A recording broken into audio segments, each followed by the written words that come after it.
On a recent video I did talking about using filters for getting your photos so that it look better and all that kind of stuff, somebody put up a comment about how they can use layers and multiple exposures and photoshopping and all that kind of stuff, and I was like, dude, so much work, so much effort, and not really required. You know, sometimes being good enough is you know, this image which I'm showing here is good enough for the majority of situations, and the amount of time that you need to do that is just way overkill. And the guy left a comment back which he said, Dom, I don't consider you to be a good enough photographer. So I don't know whether he was giving me a nice compliment or if that was an insult and he thinks I'm not even good enough. So either way, thank you very much, or go f*** yourself. But I want to make a good point about the idea of good enough. I would say that you can spend a load of time getting stuff perfect, and in the end that doesn't help out anyone. You can create the bestest image, but if it takes you what was it, 4 months? Like, there was recently somebody was showing us some pictures where it's a night and day images, and seemingly it takes them 4 months to create the photo. Ouch, that's a lot of work. And what I would say is perfection doesn't necessarily mean the same to every single person. What I would say is being good enough should be considered perfection. But what you can be is you can be more good enough, but trying to be perfect doesn't necessarily always mean best results. So for example, if you're trying to, like for example in my photography, if I'm trying to get the perfect sky to building contrast ratio and the exact color correction, all that kind of stuff, if that ends up taking me 20 minutes per photo, that's gotta take me a heck of a lot longer to work through doing 5 properties a day, taking 20 photos of each, going through all the images. I won't be able to deliver the images in time or at a fast enough rate that would be beneficial. So in other words, what I can do is I can streamline it and go, that's close enough, that's good enough, that's roughly the correct white balance. Boom, there's images just 2 hours after I went out and picked up the keys to go into the property. That is probably the bigger effect that clients are more interested in, going, wow, cool, I've got the stuff here already. Kim, my wife, works for a recruitment company, and they have a good, or there's some sort of kind of test that certain financial companies ask. And it's not about the answer, it's about how you reply to the answer, which is important. And I think one of the questions is something along, what's more important, being correct or being on time? Or it's more around the question of, is it better to be perfectly accurate or to meet the deadline? I think that's more what it is. And that question on its own, is it better to be perfect or meet the deadline, is a completely conceptual, arbitrary question. It's a question that on its own has no reference to anything and effectively cannot be answered without a further question. So in other words, the only way to really, you know, if somebody goes, oh, it's better to be perfect, always be perfect, yes. Wrong answer. Same time, if somebody goes, oh, it's better to be on time, yeah, got to be on time, wrong answer. Because you're giving an answer to something which doesn't have an answer. The only thing that would have an answer if there was actually a specifics towards the question. So in other words, going back to that one is like, for example, if you are an architect and you're doing the designs of a house, there, being perfect is very important. If you get the dimensions of one length of a room, you can screw up the whole job. So in other words, some guy comes along with a big plank of wood to fit in the size of the building, and all of a sudden it doesn't fit in. Suddenly the whole project has to be rebuilt or redesigned or a new thing built and sent over, and it can screw things up a lot. So for an architect, if let's say he's a day late, that's not nearly as bad an issue as if he gets something wrong and all of a sudden they are now a month behind time. However, on another example, let's say you're looking roughly for a missing Malaysian airline somewhere, trying to find the perfect location of where it's crashed, not as important as getting roughly the area of where it is and getting out information as fast as possible so that people can start scouring the seas in the rough location where it is. Spending weeks and months going, now I've done trajectories and wind speed and current projections, and I think it's going to be exactly there. If that takes you 2 months to get that data, that's not as important as if somebody had found the whole plane a month earlier. Another example is that perfect is subjective. Perfect can be considered a matter of scale. So in other words, if you work in a banking sector, and they go, right, we need the numbers of how much this company has lost.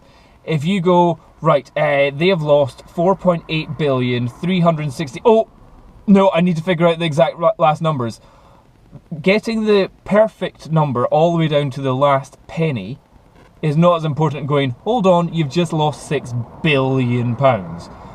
We get the drift. However, if all of a sudden you're getting it wrong about your household gas and electricity bills, and you're getting it wrong by, let's say, £500, that's a major issue. But £500 when you're talking about £1 billion doesn't matter. So bring that into photography, it's the same kind of thing. If you are getting an image where each pixel is individually corrected and all that, it's not as important as somebody just seeing the image and going, that's a great image, thank you very much. Also, to bring into that factor of, it's not necessarily just the scale that can be considered the perfection, but what is the subject of perfection. So in other words, let's say, again, if we're going for a financial thing, let's say, right, I've got this exact number all written out, and but what font do I write it in? What font size and what paper should I print it on? Not important. And the same could be said about in terms of photography. So in other words, going out and doing a shoot, oh Dom, you're wearing a hoodie. What the hell's that got to do with the quality of my photos in the end? If I'm meeting clients and stuff like that, if the clothing which I wear affects the quality of the work which I do, fair enough. However, perfection in my job is about the stuff which you give at the end. And if they go, brilliant, that's a great work, it doesn't matter whether I'm in my suit and trousers. Like, some days I do wear suit and trousers. That's if I'm meeting fairly fancy pants clients. But if it's like today, I'm just going into empty flats, there's not much need for my physical presentation to be any more than comfortable and easy for me to work with. Now, here is the next soundbite. Have your personal work enhance your professional work so that it becomes more good enough. Yeah, I could probably stream that phrase down a little bit. Maybe you can help me on that one, but that's where I'm going here. So in other words, if in work, as you work as a photographer, your job is to do portraits or something like that, and you've got to do it for a school or something, you just got to get them out. But if you kind of go, right, I'm going to try and really enhance skin tones, or do like skin correction. If you're trying to do that while at work, and you haven't learnt how to do that fast, efficiently, and effectively, then you are just potentially making a lot of mistakes and also taking up a huge amount of time whenever you should be doing fast, efficient work. In your own time, that's when you should be working on things that you want to learn on. In your private time, that's what should be, or no, your personal time. If you enjoy photography, that's when you should be trying things which you don't quite know how to do, learning new things and developing skills, and also speed at the way that you are able to process and work your images.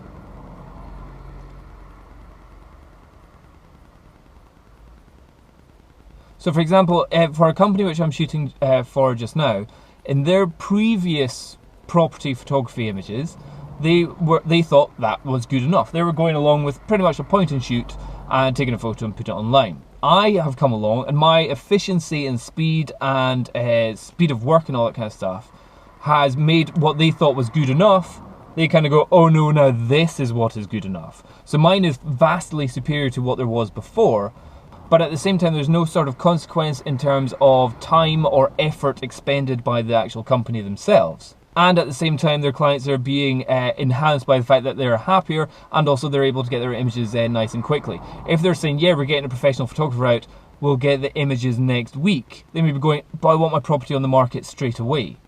That would not be a benefit to them at all. But fortunately, with the way that I'm able to work, I'm able to do it straight away and get images over to the client usually within the day, if it's good weather, I don't have to do too much like sky editing or anything like that. And that is generally what is considered to be good enough. I could do better. I could really work on, you know, things in the image, but is it going to enhance the actual quality of the work? Well, that's depending on whether the quality of the work is actually given to the client in time. So there's a kind of real kind of like time versus effort versus cost versus expectations. Balancing thing. Wobble board, that's what we'll call it. Anyway, just my thoughts. Hope that helps. Bye-bye. Well, one other thing would be the idea that perfection or astonishing imagery in terms of photography is not as important as consistency with the work. So, for example, there's many famous photographers that can take fantastic images. Usually they've actually got a whole team behind them that actually finalize the image for them. But what I say, okay, let's say you're a wedding photographer. You've got to have a fantastic image for if you're putting out an advert, or if you're doing a poster, or if you're doing something, or a front cover of an album. However, what brides should be looking at is consistency of work throughout both a body of work and also like an individual wedding. So in other words, if you are a photographer that, oh, I'm really good at taking brilliant photos of the ring and the wedding shoes, that's not so good if you then can't really organize a crowd, or if you can't get people to smile in your images or get natural looks or anything like that.